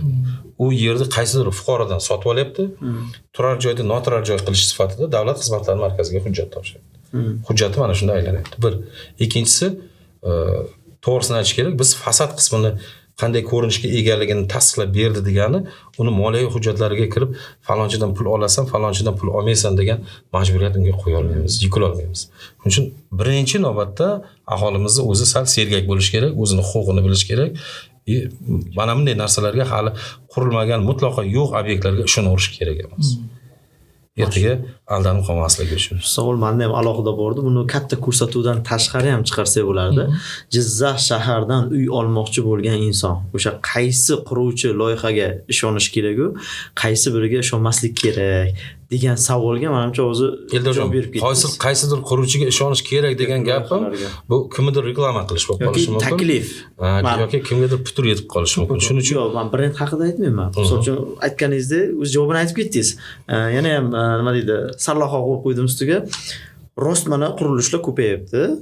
Nimasiga qarab uni ishonchli oson bo'lar ekan, nimasiga qarab yo bu olmasliging kerak. Albatta birinchi navbatda tayyor uy-joy olishga harakat qilish kerak. Agar bitmagan uy-joy bo'lsa ham, bitmagan uy-joyda, chunki hozir qonunchiligimiz shundayki, uyni bosqichma-bosqich o'sha kadastr hujjatlarini bitmagan bino sifatida kadastr hujjatlarini qilib, unga sotish huquqiga ega bo'ladi, paydo bo'ladi. Agar kimdandir mana shuni bitmagan uyni olmoqchi bo'lsa, faqat o'zi bilgan, ishonchli qandaydir salohiyati bor quruvchilardan olish tavsiya qilardim. Shaharda bunday quruvchilar ko'p. Juda ham ko'p. Bunaqa loyihachilarimiz ham juda ham ko'p. Bundan 5 yil, 6 yil oldingi qurilish sifatimiz bilan hozirgi qurilish sifatining orasida keskin farq bor. Xuddi shunday loyihachilarimizning malakasida ham keskin farq bor. Yangi yosh loyihachi, yosh shiddatli quruvchilarimiz bor. Shijoatkor, adolatli quruvchilarimiz ham bor. Guruch kurmaksiz bo'lmaydi deganda albatta qurilishda ichida ham bitta nafaqat qurilishda, har bir sohada ham baribir shu nima deydi, tartibni buzadigan, qonunni buzadigan, odamlarga putur yetkazib qo'yadigan holatlar bo'lyapti. O'sha shaharni boshida siz turganingiz uchun bu o'zingiz aytib ketdingiz. Shu paytgacha nega qarab turibsizlar degan gap so'zlar bo'lishi mumkin deb. O'sha birinchi e'tiroz yoki birinchi shikoyat tushmaguncha o'sha kompaniyani aniqlab bo'lmaydi qaysidir ma'noda. Shunaqaroq xulosa bo'ladimi? Aniqlab bo'ladi. Ya'niki fuqarolardan asossiz pul qabul qilishini eshitishimiz bilan biz bu narsaga tomoshabin bo'lmaymiz. Fuqarolardan asossiz pul qabul qilayotgan vaqtini eshitishimiz bilan. Lekin biz fuqarolardan pul qabul qilish uchun dastlab hokimiyatdan kelib ruxsat oladigan tartib bo'lsa ekanki, biz uni bilsak. Biz ham xuddi shunday sizga o'xshagan tanish bilishlardan, ko'chadan bilamiz. Lekin o'sha narsani bilib, o'sha narsaga ta'sir qilganimizcha ham oradan biroz vaqt o'tadi. Tan olish kerak. Mana shu O'ratepalik mahallasida chap tarafda uy-joy bor. Bitmagan uy bor. O'sha yerda ham juda ko'pchilik fuqarolarimiz aldanib qoldi. Yoki shunday holatlar bo'lyaptiki, bitgan binoni ikkita, 3 ta odamga sotayotgan holatlari ham chiqyapti. Yusel orqasida ham shunaqa ish bor, shunaqa. O'zimizda amaliyotda shunaqa muammolar bor. Shuning uchun bu qandaydir ma'noda men tan olib aytaman, bizni ham xatomiz. Chunki operativ tarzda shunga munosabat bildirmaganligimiz. Lekin shu bilan birga fuqarolarning o'zi ham sal bunday holatda sergakroq bo'lishi kerak. Xalqimiz sodda, ishonuvchan, shuni hisobiga qaysidir qismda aldanib qoladigan. Endi aldanib qoladigan fuqarolarimizni ham to'g'ri tushunish kerak. Ularni ham hozir shu sud tergov jarayonida, dastlabki tergov jarayonida, sud jarayonida o'sha firibgarga tushib qolganligini bilgandan keyin fuqarolar bizga keladi. Biz qo'limizdan kelgancha qandaydir vakolatimiz doirasida yordam berishga harakat qilamiz. Qaysinidir uddalayapmiz, qaysinidir harakat qilyapmiz. Shu yerga taklif kelib qoldi, Komilot Xamovich. Bu yoq bilan biz yaxshimiz. Shunga ertaga mana dom quriladigan bo'lsa, 90% domlar birinchi reklamani menga berishni boshlayapti-da. Bu katta kompleks. Shu Zamin City'ni ham Xurshid aka o'zi aytish bo'yicha men sotib beribman-da. Hozir Jizzax City deb ajotaj qilganimiz uchun yaxshi sotildi deyishyapti. Hozir 2-3 domlardan proyektini menga berishyapti. Endi men aytmoqchi edimki, menga shunaqa reklama kelsa taklifini men jo'natsam-da bularga. Что to'g'ri yoki noto'g'ri yoki siz aytdingiz, shanba kuni qabulimiz bor dedingiz-ku, bizga savol beradigan odamlar qayerda qabul, nechida qabul biz bilmayapmiz-ku, biz bexabar qolyapmiz deydi. Endi ijtimoiy tarmoqda faol bo'lganim uchun men ham shu narsaga yordam beray. O'sha qabul ro'yxatini, kunlarini, soatini, kerak bo'lsa boyagi sud jarayonlaridan agar lavhalar bo'lsa, shu xalq ko'zini ochish uchun biz kanalga joylashtiraylik. Endi televizor ko'rishdan ko'ra, gazetda o'qishdan ko'ra ijtimoiy tarmoqda effekt kattaroq. Va hamkorlik qilsak, shunchaki shahar hokimiyati bilan ma'lumot almashsak, bu faqat xalqimiz uchun xizmat qilganimiz bo'ladi, boshqa hech qanaqa bizga nimasi. Taklifingiz uchun katta rahmat. Bu juda ham to'g'ri taklif. Biz albatta men hozir xodimlarga topshiriq beraman. Albatta bu bo'yicha hamkorlikda ishlaymiz. Albatta ishlaymiz hamkorlikda. Undan tashqari ham biz qandaydir bir yangi tizimlarni o'ylab topishimiz kerakki, yana qandaydir raqamlashgan tizimlarni bir o'ylab topishimiz kerak iloji boricha. Men buni shahar kengashini deputatlariga muhokamaga ham qo'yaman. Agar bir xalqimizda shuni tezroq bir aniqlashda bir yangi operativ hal qilishda yangi takliflari bo'ladigan bo'lsa, xalqimizdan bir takliflarni sizni kanalingizga agar yozadigan bo'lsa, izohini qoldiradigan bo'lsa, ko'rib chiqamiz. Biz tayyormiz hamkorlikda ishlashga. Qanchalik bizni fuqarolarimiz kamroq aldanib, mana shunday bir nima deydi, g'irrom anaqalar kam bo'ladigan bo'lsa, albatta biz uchun shuncha yaxshi. Pulni begalariga berib qo'yib qo'yishni xohlamaymiz-da, bu o'shaning uchun. Savolingiz bo'lmasa, menda bir uyalib beriladigan savol bor edi, Komilot Xamovich. 15 ga yaqin fuqarolar faqat shu mavzuda yozganligi uchun, agar xohlasangiz buni efirga bermasligimiz ham mumkin va buni oilamizda o'tirganimizda, Instagramda ko'rganimizda, jo'ralarimiz bilan o'tirib qolgan paytimizda juda uyatli nimaga yutuqlanish kelyapmiz. Buni oldindan uzr so'rayman bu savol uchun. shu diskoteka faoliyatlarini haqida savol berishibdi. Yarim-yalang'och kiyimlarni qo'yib Instagramga ochishga faxsh targ'ib qilishyapti. Bu yerda spirtli ichimliklar ichish haqidagi shunday videolarni joylashtirishyaptiki, bularni hech kim tekshirmaydimi?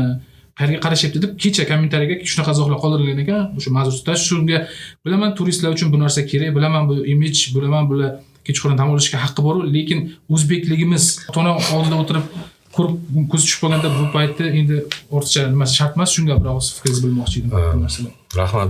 Endi biz uchun juda og'riqli bo'lgan masalani ko'tardingiz. To'g'risini aytish kerak, buni shaharda xalq deputatlari, shahar kengashining deputatlari bilan ham buni muhokama qildik.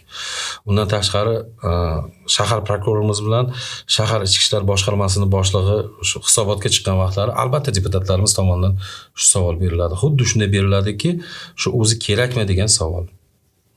Umumiy hisobda adashmasam hozir 8 ga yaqin mana shunday muassasalarimiz bor.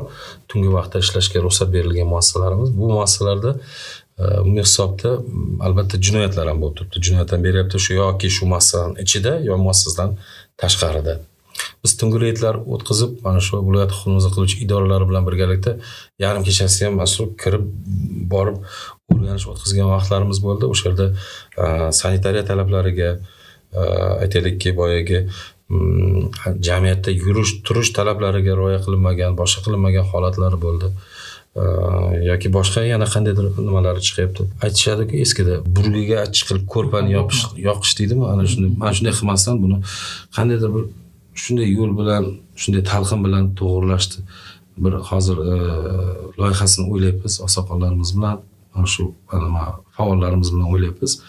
Mana shu yerdan o'zimizni bolalarimizni, mana shu o'zimizni bugun tarbiyasi buzilayotgan bolalarni qandaydir izolyatsiya qilish masalasida, to'g'ri tushuntirish masalasida, targ'ib qilish masalasida o'ylayapmiz.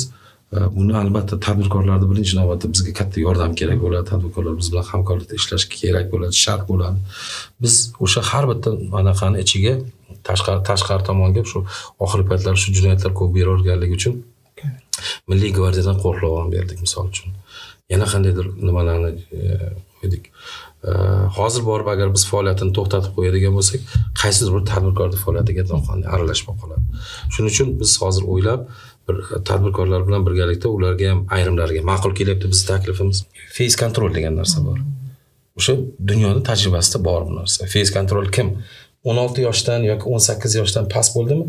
Kirgizmaslikka haqqi bo'ladi. Yoki aytaylikki, spirtli ichimlik ichganmi, o'zini tutishi noto'g'rimi, uni kirgizmaslikka haqqi bo'ladi.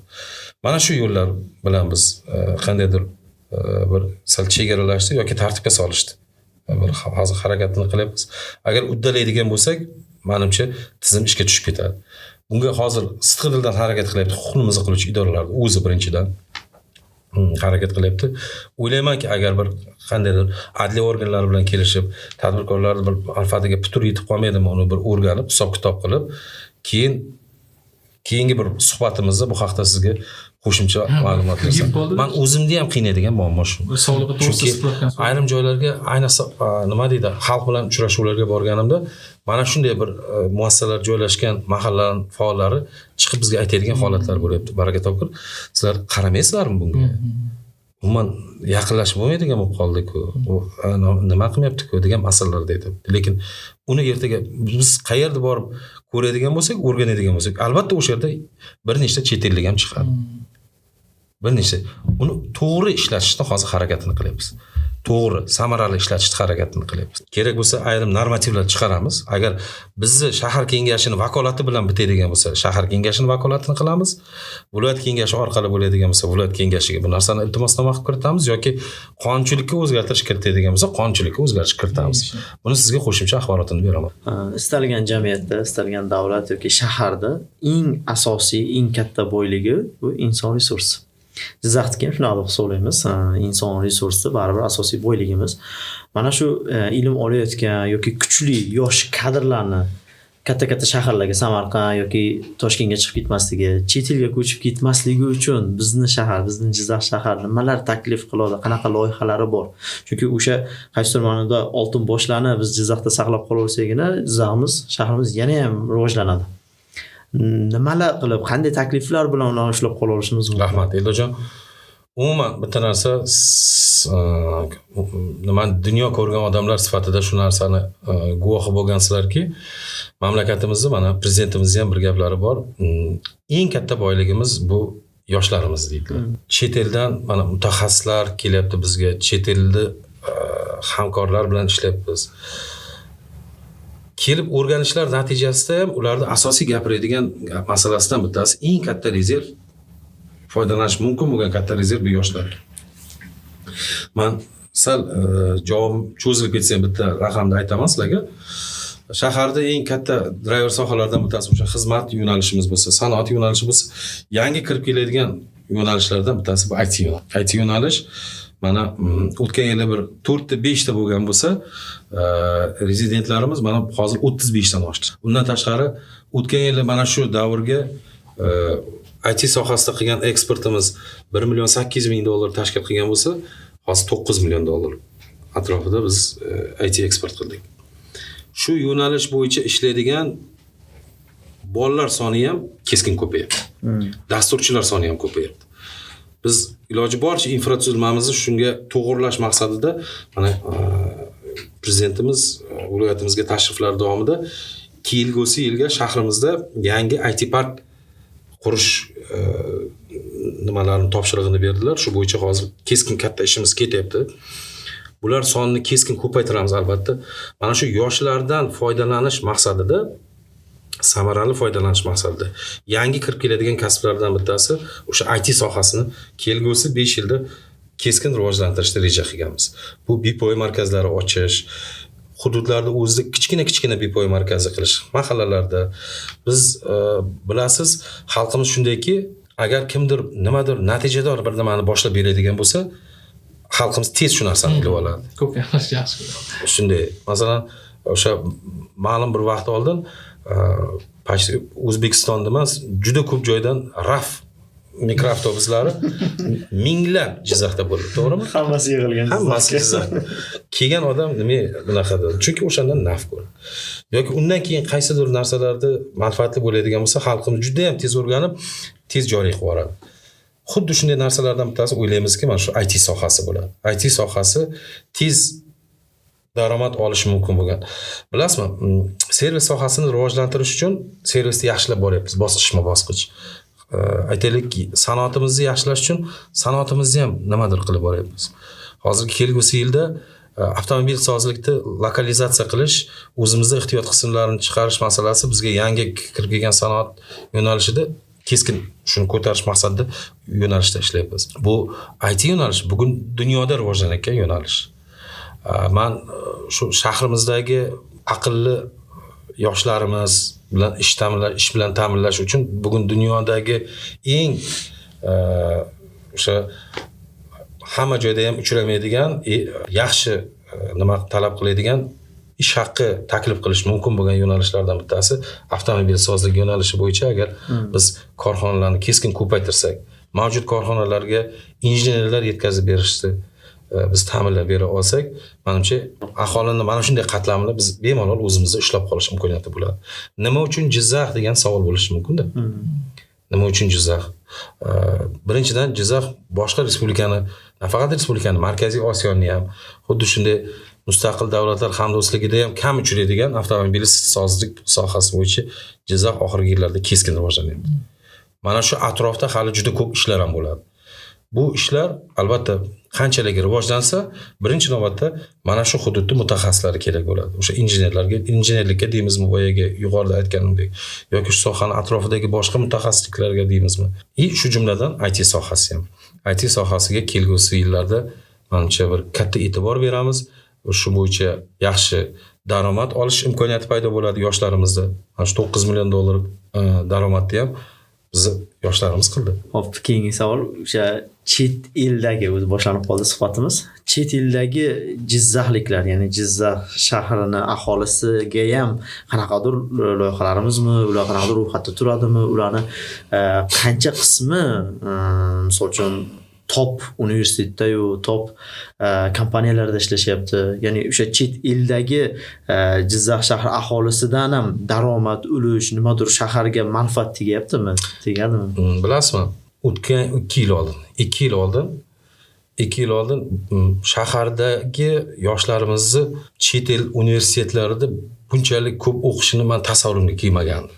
Men shu topshiriq bo'ldi. Topshiriqqa asosan shu chet eldagi band bo'lgan yoshlarimiz bilan, migratsiyadagi yoshlarimiz bilan uchrashib boshlaganimizdan keyin men ko'rdim, Buyuk Britaniyada ham, Amerika Qo'shma Shtatlarida ham yoki Fransiyada ham, Yaponiyada, boshqa dunyoni o'sha top 100 talikka kiradigan universitetlarda aksariyatida bizni jizzaxlik yoshlar o'qib ta'lim olayotganligi, magistratura bosqichida o'qiyotganligi, ayrimlari aspirantura yo'nalishi bo'yicha o'qiyotganligini men ko'rib o'zim lol qoldim. Bemalol aytishim mumkin.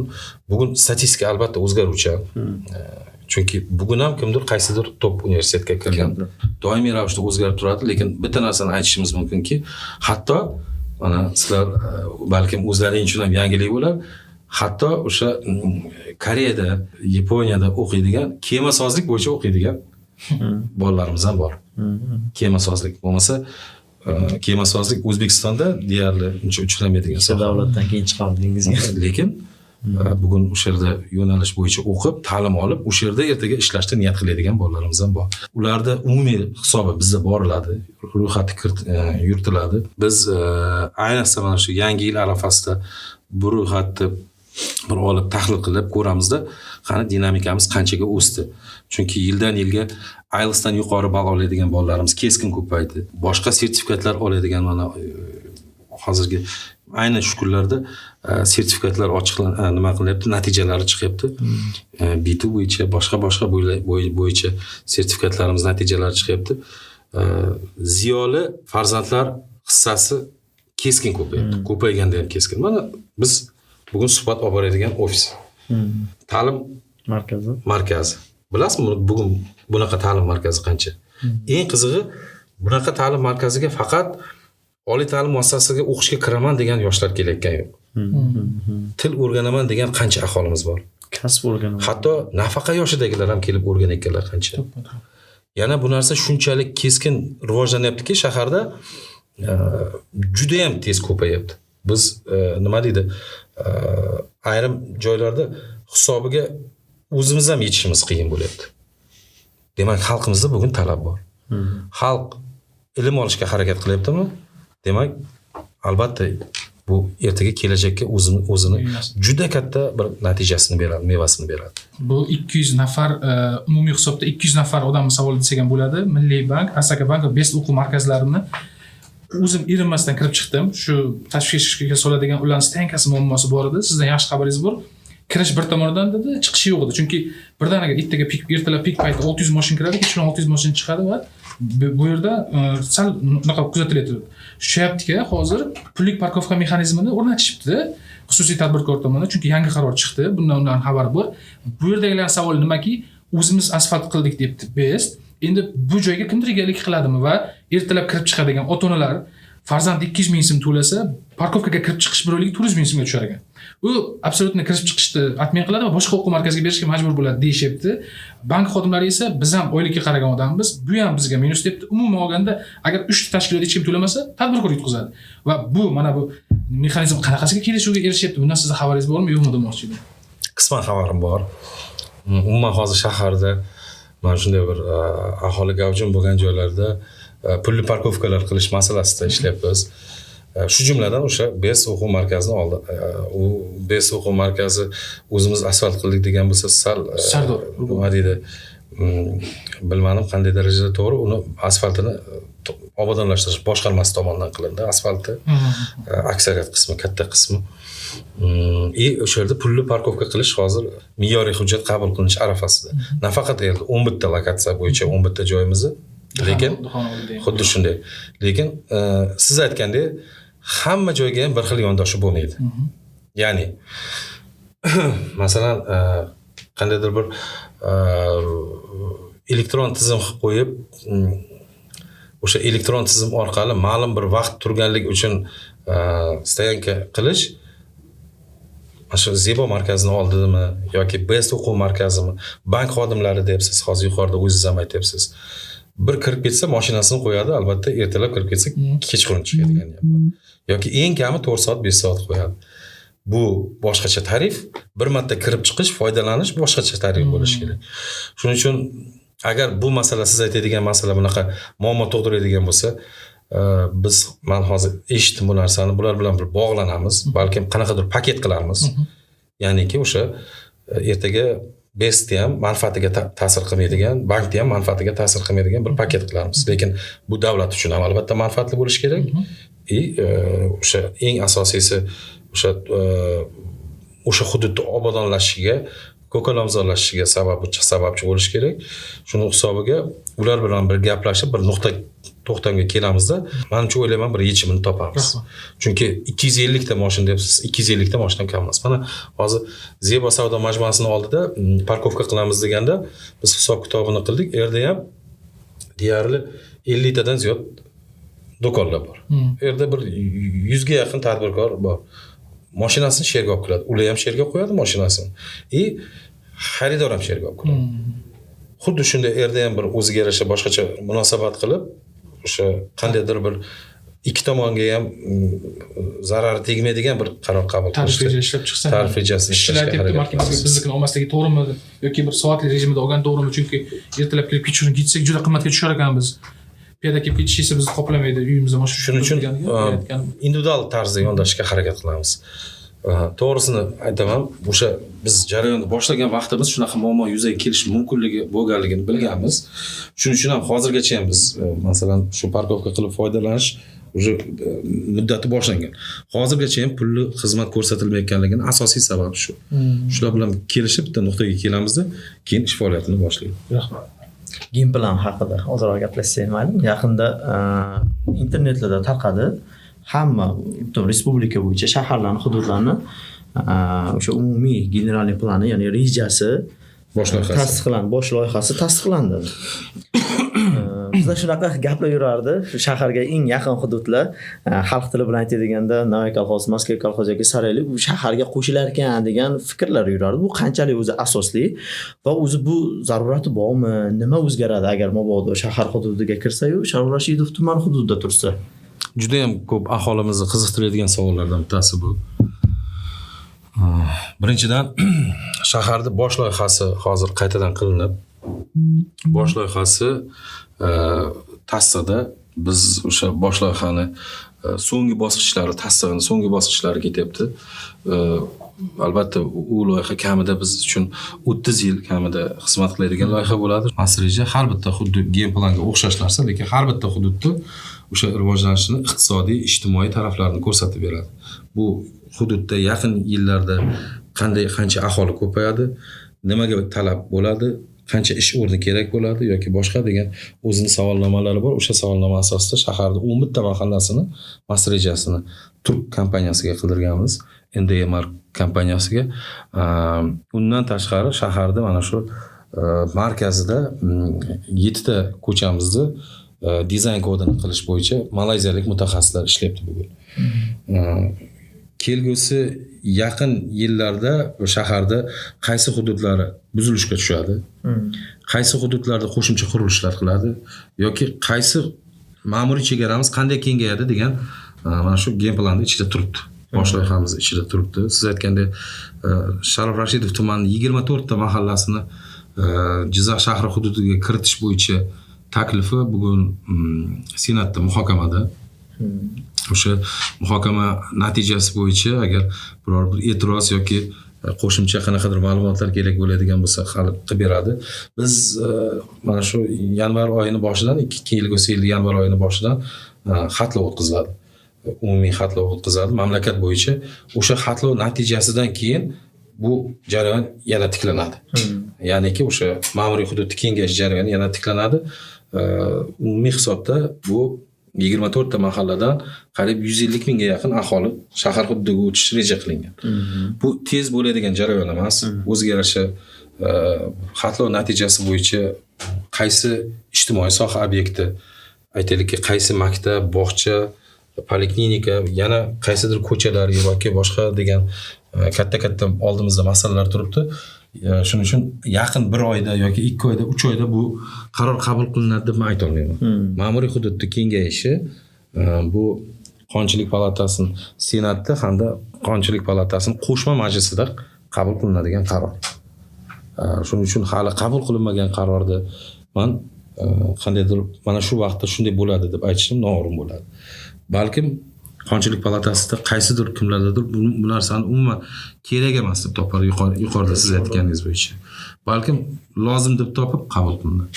Lekin nima bo'lishidan qat'iy nazar, agar shahar hududiga qo'shiladigan bo'lsa, menimcha bu foydadan xoli bo'lmaydi albatta. Chunki Sharof Rashidovni atrofimiz bilan shaharda o'zi bir-biriga chambarchas bog'liq bo'lganligi uchun rivojlanishning yagona yo'li bu birgalikda rivojlanish. Hurmatli prezidentimiz tomonidan ham mana shunday topshiriq berildi. Aynan mana shu oxirgi viloyatimizga bo'lgan tashriflari davomida Sharof Rashidov bilan shaharni birgalikda rivojlantirish bo'yicha topshiriq berildi. 50 ta ko'p qavatli uy qurish, 100 minglik qo'shimcha shahar qurish bo'yicha ham topshiriqlar bo'ldi. Albatta hali bu bo'yicha biz ommaga ma'lum qilamiz. Qaysi hududlarda nimalar qurilishi haqida bir ommaga ma'lum qilishni reja qilganmiz. Lekin asosiysi men ma'lumot uchun aytishim mumkin, yaqin yillarda shaharda markaz qismi hamda markazi atrofidagi yerli uy-joylar buzilishga tushish xavfi baland albatta. Bu Sayljoy mahallasi, Navoiy mahallasi, Obod mahallasi, Toshloq mahallasi xuddi shunday o'sha qassoblik mahallasini bir qismi ham. Bu bugun chiqqan gap emas. Mana shu hududda yashaydigan aholi, Jizzaxlik mahallasi ham shu jumladan, mana shu hududda istiqomat qiladigan aholi buni yillar davomida biladi. Ayrim holatlar borki, o'sha 15 yil, 20 yil oldin uyni buzilish pulini olib, uy buzilmasdan qolib ketgan holatlar ham bo'lgan ekan shunaqasi. Bor shunaqasi. Lekin bu oxirgi nimamiz, mas rejamizni ham biz tasdiqlab, o'sha dizayn kodni to'liq tasdiqlab olgandan keyin biz o'sha sizni kanalingizga bersak, kanalingizda agar fuqarolarimiz ko'rib bir qanaqadir takliflar bo'ladigan bo'lsa, qo'shimcha takliflarni ham biz ko'rib chiqamiz. Kichik savol, unaqa saviyali ham demayman. O'sha shunaqa holat bo'lgan ekanki, deyapsiz, oldin pulini olib uyni topshirgan, lekin buzilmagan, hali ham yashab yuribdi. Endi mabodo yana shu uylar sinovga tushsa, o'sha avval biz hisob kitob qilgandik degan talqinda ishlanadimi yo qaytadan hisob kitob qilinadimi? Bilasizmi, bitta narsa, baribir har qanday holatda konstitutsiyamiz shundayki, inson qadri degan tamoyil konstitutsiyaning eng asosiy tamoyillaridan bittasi bo'ldi. Ya'niki fuqarolar manfaati. Har qanday holatda birinchi navbatda o'sha uy-joy buzilishdi narxi to'langan bugungi kundagi buzilish vaqti degan narsa bo'ladi. Menimcha bu fuqaroni foydasiga bo'ladi. U bugungi kundagi tan narxi baholanib, o'sha to'langan pul chegirib tashlangan holda keyingi qismi to'lansa kerak degan nimadaman. Lekin buni hozir men qonunchilik bo'yicha aytyapman. Buni menimcha shunday bo'ladi. Lekin baribir bunaqa uylar soni ko'p emas. Eldajon, bunaqa soni ko'p emas, lekin bor shunaqa uylarimiz. Buni davlatda hisobi yo'q bo'lib ketdi deb kimdir o'ylayotgan bo'lsa, xato qiladi. Davlatda hisobi bo'ladi. Investorlar, sarmoyadorlar masalasi shahrimizni rivojlantirish baribir sarmoyaga bog'liq. Bugungi kunda endi shaxsiy o'zimni qo'llasam, Dubayni Dubay qilgan bu sarmoya. Xuddi shunday. Tashqaridan kirib kelgan sarmoya. Jizzaximizni rivojlanishi uchun o'zi umuman Jizzax qay darajada sarmoyadorlar uchun, investorlar uchun jozibali? Ular qanaqa qilib tortsak bo'ladi? Qaysi yo'nalishlarga yo'naltirsak bo'ladi? Qanaqa manfaat olsak bo'ladi sarmoyadorlar? Bilasizmi, bu yil 2025-yil viloyatimiz uchun qishloq xo'jaligida ham, investitsiya bo'yicha ham, boshqa bo'yicha ham juda ham bir yaxshi yil bo'ldi desam, barakali bo'ldi desam xato bo'lmaydi. Bu yil juda ham katta ishlar, juda ham katta natijalar bo'ldi. Mana birgina misol aytaman sizlarga. Men shahrimiz misolida aytishim mumkin. Mana shu 24-yilda jalb qilingan xorijiy investitsiya miqdori 90 million dollar bo'lgan bo'lsa, 2023-yilda bu miqdor 60 million dollar atrofida edi. Har yili qanaqadir 30 million, 20 million dollar atrofida o'sishimiz bo'lardi. Bu yilning yakuni bilan shaharda to'g'ridan to'g'ri xorijiy investitsiya, jalb qilingan xorijiy investitsiyasi 210 million dollardan oshadi. Bu 2 barobardan 2 barobardan ziyodroq degan. Bu juda katta raqam. Agar kelgusi yil haqida gapiradigan bo'lsak, kelgusi yilda buni hisob kitob qilyapmiz. Hozir 300 million dollar atrofida qilishni hisob kitobini qilyapmiz. Bu bizni shahrimizga o'xshagan hudud uchun kirib keladigan umuman har qanday uchun siz yuqorida to'g'ri aytdingiz, Dubayda ham Dubay qilgan xorijiy investitsiya. Bizga qachonki moliyaviy manba qanchalik ko'p kirib kelaversa, shuncha shahrimiz rivojlanaveradi. Investitsiya jozibadorligimizni oshirish maqsadida shu yuqorida aytgan 2-dekabrdagi prezidentimiz tashriflari davomida shaharda eng katta, eng bizga potensiali yuqori bo'lgan hududlarimizdan bittasi erkin iqtisodiy zonamizda qo'shimcha suv inshoti qurilishiga, oq havo suv inshoti qurilishiga 120 milliard pul ajratildi. Undan tashqari yangi qo'shimcha podstansiya qurish rejalashtirildi. Bu degani qo'shimcha korxonalar bo'ladi. Qo'shimcha ishlab chiqarish quvvati bo'ladi. Bugun 4 yil, 5 yil oldin qilgan podstansiyalarimiz yoki bu kanalizatsiya tizimimiz band bo'lib boryapti. Demak, hozir yangi bizda ochiladimi yo'nalish? O'sha yangi yo'nalish bo'yicha bemalol o'ylanmasdan yana qo'shimcha investorlar jalb qilishimiz mumkin bo'ladi. Undan tashqari eski shu o'zimiz bilgan plasmas zavod bor. Hozir texnoparkka aylangan. O'sha texnopark hududida 10 ming kvadrat maydondan ortiq tayyor joyimiz bor. Yopiq bino ichida o'sha avtomobilsozlik yo'nalishi bo'yicha qo'shimcha ehtiyot qismlar ishlab chiqarish bo'yicha yangi hamkorlar izlayapmiz. Hozir o'sha hamkorlar bilan ishlab boshlasak, bu ham bizga qo'shimcha manba hisoblanadi, qo'shimcha investitsiya hisoblanadi.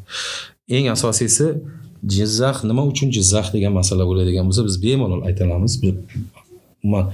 Biz Jizzaxliklarning eng katta yutug'idan bittasi ham shu bo'lsa kerak deb o'ylayman. Birinchidan joylashgan joyimiz. Lokatsiyamiz biz mamlakatni poytaxti hamda mamlakatning eng katta yirik shaharlaridan bittasini o'rtasida, tarixiy yirik shaharlardan o'rtasida joylashganmiz. Bizning masofamiz ham, bizning ob-havomiz ham, bizning tabiatimiz ham o'sha ham cho'li, ham ko'li, ham bog'roqlari, ham tog'lari bo'lgan nima deydi? Mana shunday bir geografik jihatdan mana shunday bir viloyat kamdan kam bo'lsa kerak deb o'ylayman. Bu albatta Xudoyim taolo bergan bizga bir ne'mati. Mana shu ne'matdan bir samarali foydalanish harakatini qilamiz. Yana bitta narsani aytib o'tishim kerak. Investitsiya jozibadorligi bo'yicha prezidentimiz tomonidan, viloyat hokimimiz tomonidan doimiy nazoratda turadi. Bu masala ayniqsa shu yirik investorlar bilan viloyat hokimimiz o'zlari uchrashib, iloji boricha shuni viloyatimiz hududiga jalb qilish bo'yicha bizga topshiriqlar beradi. Doimiy ravishda shuni ustida ishlaymiz. Qanchalik biz ko'proq shu chet el safarlariga chiqib, chet eldan ko'proq hamkorlarni topib keladigan bo'lsak, albatta bu xalqimizning foydasiga, xalqimizning manfaatiga. Bugun zamon shunday. Bugun zamon talab qilyapti. Biz bundan bir necha yil oldin shu investitsiya nima ekanligini to'g'risini aytish kerak, zo'rg'a tushungan bo'lsak, bugun xalqimiz o'shani mevasini ko'ryapti. Tadbirkorlik yo'nalishi ochilib qolganga hozir yana savol kelyapti. Bunisini ixtiyorda qoldiramiz, balki qoldirarmiz, balki qoldirmasmiz. Shunaqa vaziyat bo'ldi. Adashmasam o'tgan yili shahardagi barcha reklama bannerlari bir paytda o'zida oldirtirildi. Bu tadbirkorlarga kichik bo'lsin, katta bo'lsin, tushunmovchilik olib keldi, qanaqadir norozilik kayfiyatini uyg'otdi va ba'zilari o'sha internetlardan xabarlarni o'qib ma'lumot olishdi. Ba'zilari topib olishmadi. Buni qanday izohlash mumkin? Keyin kuzatdim, o'zi faqat bu Jizzaxda bo'lmadi. Toshkentda ham shu holat kuzatildi, yana boshqa shaharlarda ham bo'ldi. Tadbirkorlar bilmay qolgan yoki o'tkazib yuborgan nimadir bo'ldimi yoki qanaqadir asos bormi? Bilasizmi? Har bir narsada ham o'zining madaniyati bo'ladi. Xuddi shunday shahar arxitektura ko'rinishida ham, shaharning qiyofasida ham, ko'chalar joylashuvida ham yoki ko'chalarning tuzilishida ham tartib bo'ladi. Xuddi shunday reklama to'g'risidagi qonun bo'yicha ham reklamani o'zini tartibga soladigan normalari bor. Bugun bemalol aytishim mumkin, shaharda o'sha do'konlarning ustidagi peshlavhasi yoki aytaylikki o'sha panolarimiz, boshqalarimiz aksariyati o'sha milliyligimizga yoki aytaylikki o'sha milliy standartlarimizga juda ko'pchiligi mos emas. kimdir kirilcha yozsa, kimdir lotincha yozadi yoki kimdir xato imlo xatolar bilan yozadi yoki o'sha standart o'sha foydalanish mumkin bo'lgan tekin foydalanish mumkin bo'lgandan bir necha karra katta qilib lekin shartnoma tuzmagan. Mana shunday holatlarda albatta bu reklama to'g'risidagi qonunda ijrosi hududda o'rganiladigan vaqtda bilingki juda ko'p reklamalar shu vaqtda olinadi. Juda ko'pchiligi tartibga solinadi. Har yili bunaqa bo'yicha nazorat tekshiruvlar o'tkaziladi, monitoringlar o'tkaziladi. O'sha monitoring o'tkazilgan vaqtda hokimiyat vakillari, soliq idora vakillari, boshqa reklama bo'yicha ishlaydigan mas'ul xodimlarimiz joylarga chiqib tekshirish o'tkazadi. Shu tekshirishga chiqib qaysidir noqonuniy reklamalarni kerak bo'ladigan bo'lsa oldiradi. Umumiy hisobda aytishimiz kerak, qachonki reklamalarimiz agar bir tartib bo'ladigan bo'lsa, chetdan kelgan mehmonlarimizni ham ajablantiradigan narsalardan bittasi mana shu reklama bo'lib qoladi. Har xil reklama, har xil rangda, har xil ko'rinishda odamni qandaydir sal nima deydi, bug'adi, ko'rinishni bug'adi degan masala ham bo'lyapti. Shuning uchun iloji boricha reklamalarni har birini biz qonuniy qilishga, nima deydi, o'sha standart talablar qilishga harakat qilamiz. Xuddi shunday o'rganish respublikaning boshqa hududlarida ham bo'ladi. Biz o'zimizni huquqimizni bilamiz. Lekin shu bilan birga majburiyatlarimizni ham bilishimiz kerak. Davlatning oldidagi majburiyatlarni bilish shart. Tadbirkorlar agar shunga rioya qiladigan bo'lsa, muammo bo'lmaydi. Shunday holatlar bor, qayerdadir to'sish uchun ham reklamasini qo'yib qo'yish yoki qaysidir reklamadan o'zi deyarli foydalanmaydi, lekin o'shani bir joyga qayergadir qo'yib qo'yadi, yo quyoshdan himoyalash uchun oynasiga qo'yib qo'yadi yoki boshqa u taqiqlangan mumkin emasligini ayrimlar biladi, ayrimlari bilmaydi, lekin qonunni bilmaslik u majburiyatdan ozod qilmaydi.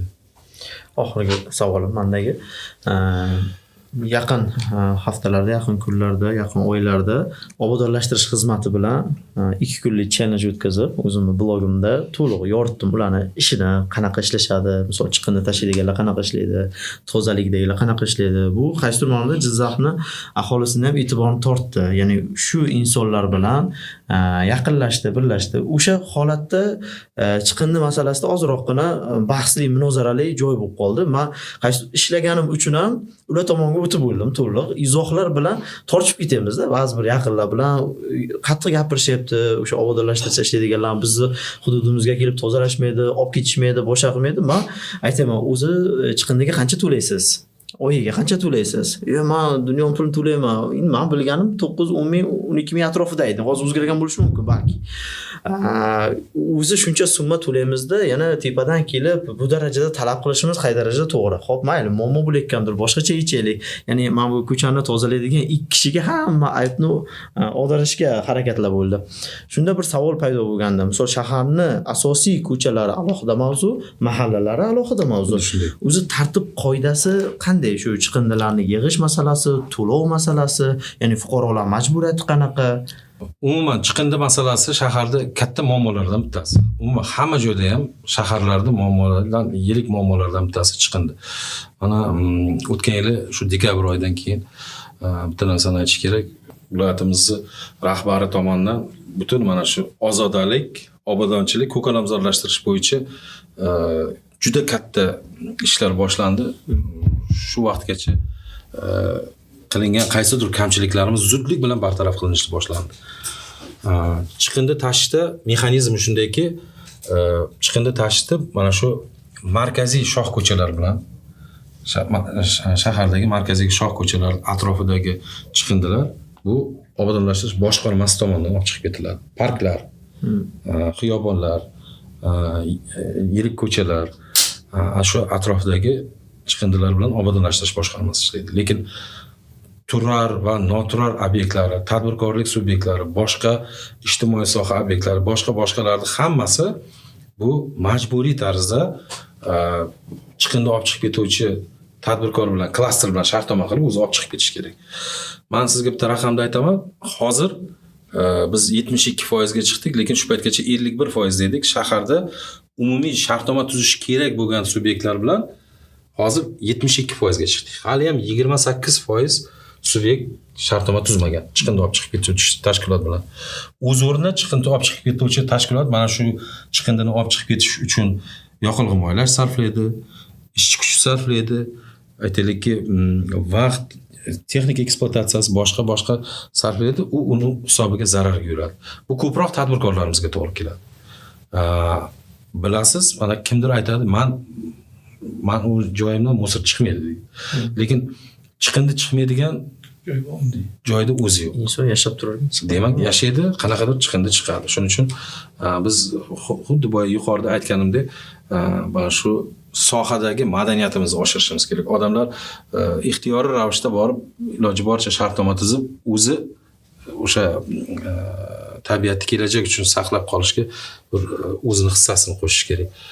Yana bitta juda katta narsa, o'sha men doimiy ravishda shu narsani aytaman, o'sha chiqindini oladigan, obodonlashtirishda ishlaydigan ham yoki o'sha chiqindini olib ketishga to'g'ridan to'g'ri ishlaydigan fuqarolarimiz ham sizni meni oilamga xuddi shunday a'zolarimizdek insonlar.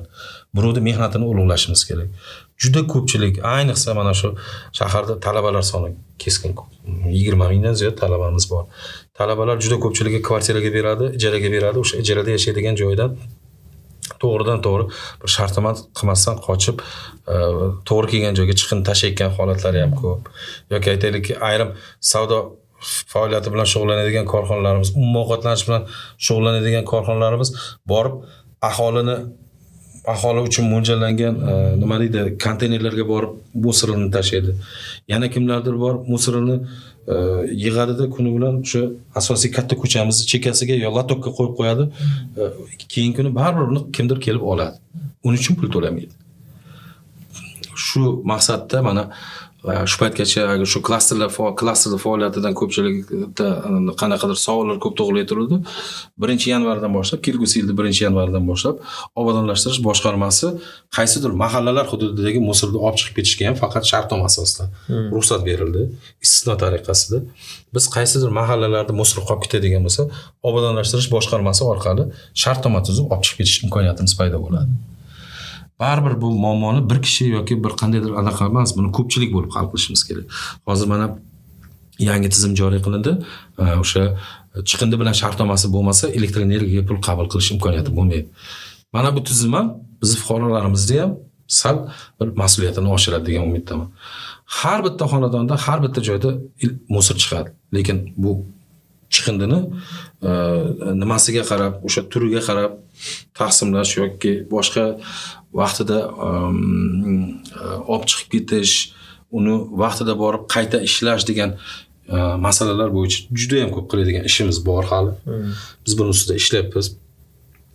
Mana shu yaqin oylarda menimcha o'ylayman, bu bo'yicha qandaydir bir ma'lum natijalarga erishamiz. Chunki o'sha hozir klaster faoliyatini, moddiy texnik bazasini yaxshilash bo'yicha ham butun viloyatimiz bo'yicha imkoniyat yaratib berilyapti qo'shimcha.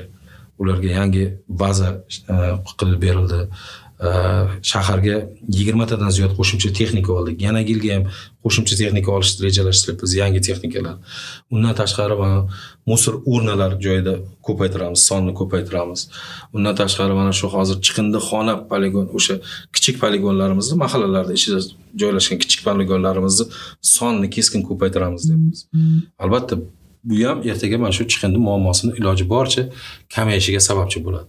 Lekin har qanday holatda baribir birinchi umumiy aholimizni mana shu sohadagi madaniyatini keskin ko'paytirmasak, oshirmasak bo'lmaydi. Siz mana 3 kun, 4 kun yurib aytyapsiz, men даже gap talashib qolishga to'g'ri keldi deb. Bunaqa holatlar juda ko'p. Ya'ni shahrimiz aholisi qancha ko'paygani sari statistikada chiroyli raqamlar, lekin bu tomonda hamma tomonlama mashaqqat oshib ketaveradi. Albatta.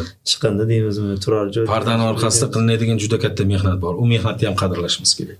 2 og'iz shu bu yilgi 2025-yili amalga oshirilgan ishlar xususida 2 og'iz o'zingizdan eshitsak. Juda ham to'g'ri aytyapsiz. Umuman mana shu bugun shahrimizdagi qaysidir o'zgarishlar, qaysidir aytaylikki ijobiy natijalarimiz G'ayratbek birinchi navbatda islohotlar mevasi desak bo'ladi. Mamlakatda amalga oshirilayotgan islohotlar mevasi bugun O'zbekiston dunyoga ochildi. Bugun O'zbekiston mutlaqo boshqacha qiyofa olyapti. Aytaylikki, mamlakatimizning har bir nuqtasida o'sha chekka qishloq ovullari bo'ladimi yoki shaharlari bo'ladimi, tumanlar bo'ladimi, markazlari yoki yirik shaharlarimiz bo'ladimi, barcha joyda o'ziga yarasha bunyodkorlik ishlari ketyapti. Har yildan yilga mana shu turistlar oqimi ko'payapti. Shu jumladan bizning shahrimizda ham eski yillarga nisbatan turistlar oqimi bir necha bor keskin ko'paygan. Albatta biz o'zimiz dunyo davlatlarini ko'rib, o'sha dunyo davlatlaridan kerakli bo'lgan ijobiy taraflarini olyapmiz. Bu ham bizning albatta yutug'imiz. Eng asosiysi xalqimiz avvalgi xalq emas, shu hozir qandaydir bir yaxshi natijalarni talab qiladi, yaxshi natijalarni xohlaydi. Biz ham mana shu yaxshi natijalar uchun harakat qilyapmiz. Har yili ham yil yakuni bo'yicha yilni sarhisob qilamiz. 2025-yilda raqamlari qanday bo'ladi? Asosiy raqamlarimiz qanaqa bo'ladi? Shaharda iqtisodiy ko'rsatkichlari qanaqa bo'ladi? Ijtimoiy vaziyati qanday bo'ladi? degan savollar bo'lganda biz o'zimizga yarasha reja qildik. Reja uchun talab qilinadigan manba hamda mablag'lar masalasida hukumatga murojaat qildik. Hukumat mana shu to'liq qo'llab-quvvatlab, viloyat hokimligi, respublika, vazirlik idoralari umuman mana shu bizni dasturimizni tasdiqlab berishdi. Mana shu dastur asosida yil davomida faoliyat olib bordik. U dasturdan tashqari yana nimalarnidir qildik. Umumiy hisobda men aytishim mumkin bo'ladi. Agar raqamlarga to'xtalib aytadigan bo'lsam, shaharda bundan ko'p emas, 7 yil oldin, 5 yil, 7 yil oldin umumiy hisobda sanoat ko'rsatkichimiz 1 trillion 800 milliard atrofida bo'lgan. Bu 2020-21 yil raqamlari haqida gapiryapman. Bu yil yakunida sanoat ko'rsatkichimizni biz rejalashtiryapmiz 10 trillion bilan yakunlashni rejalashtiramiz. Bu degani bir necha karra sanoatni o'sishi qanchadan qancha yangi ish o'rinlari, soliq tushumlari yoki aytaylikki yangi mahsulot turlari bu shahrimizni rivojlanishiga, keskin rivojlanishiga sababchi bo'ladigan omillardan biri hisoblanadi. Xuddi shu raqamda sanoat ko'rsatkichlarini biz xizmat sohasida ham ko'rsatishimiz mumkin, chunki xizmat sohasi shahrimizda driver sohalaridan bittasi bo'ladi. Savdo sohasida ham, qurilish kommunikatsiyada ham, kapital quyilmalarida ham, investitsiya sohasida ham qaysi yo'nalishni ko'rmaylik, o'sha umumiy iqtisodiy ko'rsatkichlarimizni hammasida karra o'sishimiz bor. Yildan yilga o'sish darajasi biz faxr bilan aytishimiz mumkin. Jizzax viloyatining ko'rsatkichi respublikada sanoat o'sish ko'rsatkichida respublikada birinchi o'rinda turadi. Bilamiz, yirik shaharlarimiz bor, viloyatlarimiz bor, katta potensialli viloyatlarimiz bor. Lekin mana shu viloyatimizda mana shu tizim to'g'ri yo'lga qo'yilganligi, aynan mana shu viloyatning jamoasi mana shu yo'nalishda qandaydir ijobiy natijaga erishganligi sababli respublikada mana shu sanoat ko'rsatkichlari o'sish bo'yicha birinchi o'rinda turamiz. Yana ham qayta etib aytaman, takroran bo'lsa ham mana shu eng asosiysi bu yerda hurmatli prezidentimiz tomonidan mana shu yo'nalishlar bo'yicha bizga imkoniyat yaratib berilgan, eshiklar ochilgan. Yoki aytaylikki, har bitta qaror yoki qonunosti hujjatni tagidagi mablag'i bilan, manbasi bilan qilib berganlik. Bizni asosiy qiladigan ishimiz o'shani to'g'ri, operativ vaqtida yo'naltirish, samarali foydalanish.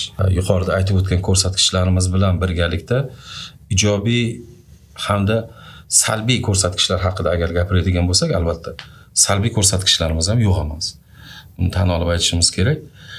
Ya'niki qaysidir belgilangan prognozlarni to'lig'icha bajara olmagan taraflarimiz ham yo'q emas. Endi yaxshi narsani aytish bilan birgalikda albatta kamchiliklar haqida ham gapirish kerak. Kamchiliklarimiz bor, lekin bu kamchiliklar ustida albatta ishlayapmiz. Ta'kidlash kerak, bu kamchiliklarga nima sabab bo'ldi deydigan bo'lsa, faqat bu sabablar o'zimizda emas. Chunki dunyoda yuzaga kelgan vaziyatni ham bir hisobga olishimiz kerak. Ayniqsa geosiyosiy vaziyatlar deymizmi yoki aytaylikki, shu chet ellik hamkorlarimiz bilan tuzilgan shartnomalar asosida yuklarni vaqtida yetib kelishi, logistika masalasida qanchadan qancha dunyoda muammolar bo'lyapti. Yoki aytaylikki, o'sha xarajatlar, yo'l kira xarajatlar, boshqalar qimmatlashib ketayotganligi, muddat juda ham cho'zilib ketayotganligi, dunyodagi mana bu asosiy shu vaqtgacha ishlagan iqtisodiy hamkorlarimizda yuzaga kelgan muammolar, boshqa bir qancha sabablar bo'lgan. Misol tariqasida aytishim mumkin, bir korxonamizni nomini aytmayman, qaysi korxonamizni. Shu korxonamiz chet ellik hamkorlar bilan tuzilgan shartnoma bo'yicha joriy yilda loyiha foydalanishga topshirilishi sifatida biz reja qilganmiz. Lekin 2 oyda kirib kelish kerak bo'lgan yuklari qariyb 11 oyga cho'zildi. Biz bu muddatni juda ham qisqartirish bo'yicha davlatimizda o'sha davlatlardagi elchixonalariga ham, konsullikka ham murojaat qildik. O'sha tezlashib kelgan vaqtdagi muddatlar albatta mana shu vaqt bo'ldi. Undan keyin uskunani olib kelib, uskunani o'rnatish, uni foydalanishga topshirish jarayonlariga albatta qo'shimcha vaqt talab qiladi. Shuning uchun shunday bir loyihalarimiz borki, o'z vaqtida ishga tushmagan. Yoki aytaylikki, mana shu qurilish sohasida ham ayrim o'ziga yarasha kamchiliklarimiz bor. O'sha moliyalash salki biroz kechikkan. Yoki aytaylikki, ayrim boshqa bir yo'nalishlarda ham umumiy hisobda aytishimiz kerak, hali yilni yakunigacha ham bizning fursatimiz bor. Yilni yakunigacha ham maksimal tarzda mana shu oldimizga qo'ygan rejani hammasini to'lig'icha bajarishda, uddalashda harakatini qilamiz. Katta rahmat. Biz uchun ajoyib suhbat bo'ldi. O'zimiz uchun qaytadan Jizzaxni kashf qildik. Jizzax hokimini kashf qildik o'zimiz uchun. Umuman tasavvurlarim o'zgarib ketdi. Uning uchun sizga tashakkur bildiramiz. So'nggi so'z sifatida Jizzax shahar aholisiga murojaatingiz, fikringiz, tilaklaringiz bo'lsa, yetkazsangiz, shu bilan yakunlaymiz, xudo xolasa. Avvalo katta rahmat sizlarga. Mana shunday bizni chaqirib, mana shu ochiqchasi bir hozir suhbatlashdik, gaplashdik. Imkoniyat darajasida shaharda qilinishi rejalashtirayotgan ishlar haqida gapirdik. Bu albatta yaxshi. Umumiy hisobda men bu yil biz hech qachon to'xtab qolmaymiz. Biz yana yangi qirralarda ustida ishlayapmiz, yangi marralar ustida ishlayapmiz. Yilimiz bemalol aytishim mumkinki, omadli yil bo'ldi deb aytishimiz mumkin. Mana shu xalqimizga, shahrimiz aholisiga kirib kelayotgan yangi 2026-yil iloyim shu qutlug' bo'lsin, fayzli, barokatli bo'lsin deymiz. Xalqimiz mana shu eng og'ir muammolarimiz iloji boricha yechimi oson bo'lsin. Mana shu xalqimizda qanchalik kayfiyati yaxshi bo'ladigan bo'lsa, qanchalik aytaylikki yashash sharoiti yaxshi bo'ladigan bo'lsa, davlatimiz mana shunday bir yaxshi kayfiyatda bo'ladi. Yurtimizga hech qachon ko'z tegmasin deymiz. Mana shu yurtboshimiz sog' bo'lsinlar. Eng asosiysi mana shaharda har birimiz oilamizda kelajakka umid qilib farzand tarbiyalayapmiz. Farzandlarimiz, yaqinlarimiz, ota-onalarimiz sog' bo'lsin. O'ylaymanki, mana yaqin yillarda Jizzax shahri ham mana shu nafaqat bizning respublikamizda, Markaziy Osiyoda, mana shu dunyoda o'ziga yarasha bir qaysidir yo'nalishlar bo'yicha yangi marraga, yutuqqa yetishadigan bir davr keladi, xudo xolasa. Chunki mana shunday yoshlarimiz bilan, salohiyatli yoshlarimiz bilan, bilimli yoshlarimiz bilan o'ylaymanki, yaxshi natijalarga erishamiz. Iloyim sizlarga ham shu faoliyatlaringga omad tilaymiz. Kelayotgan yilimizda hamma yaxshiliklar, hamma xonadonga eng katta yaxshiliklar tilab qolamiz. Osmonimiz musaffo, yurtimiz tinch bo'lsin. Rahmat. Bayramlaring bilan. Rahmat.